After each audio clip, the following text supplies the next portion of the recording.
Introduction. Rani lives in a village. She has come to her cousin Rita's house. Rita's house is bigger and stronger than Rani's house. It has many rooms, while Rani's house has only 2 rooms. Rita's mother cooks in a huge kitchen. Rani's mother cooks in the open backyard of a village house. In this lesson, you'll learn about houses. Objectives. At the end of this lesson, you'll be able to define house, identify the need for a house, distinguish between kutcha and pucca houses, list different types of shelters, name people who build the house. Exploring a house. Human beings live in houses with their families. A house is made up of a roof, walls, floors, doors, and windows.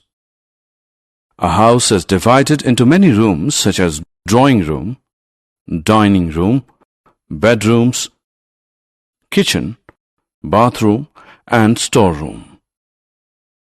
Need for house. House protects us from heat, cold, rain, wind, animals, thieves.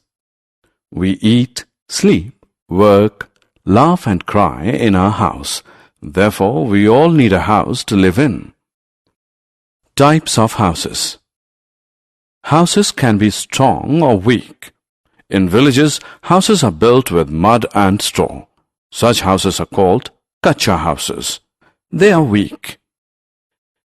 In towns and cities, houses are built with bricks and cement. Such houses are called pucca houses. They are strong. Some other shelters.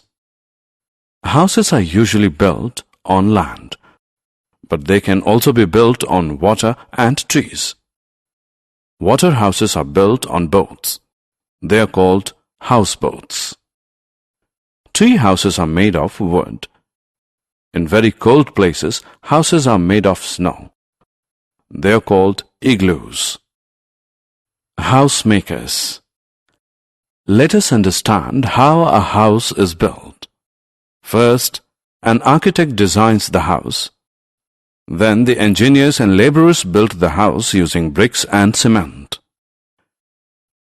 A new house costs money and time to build. Therefore, we must take care of our house. Summary. Let us summarize what we have learned. A house is a place where we live with our family. A kutcha house is a weak house made of mud and straw. A pucca house is a strong house made of cement and brick. A house protects us from cold, heat, wind, rain, animals, and thieves.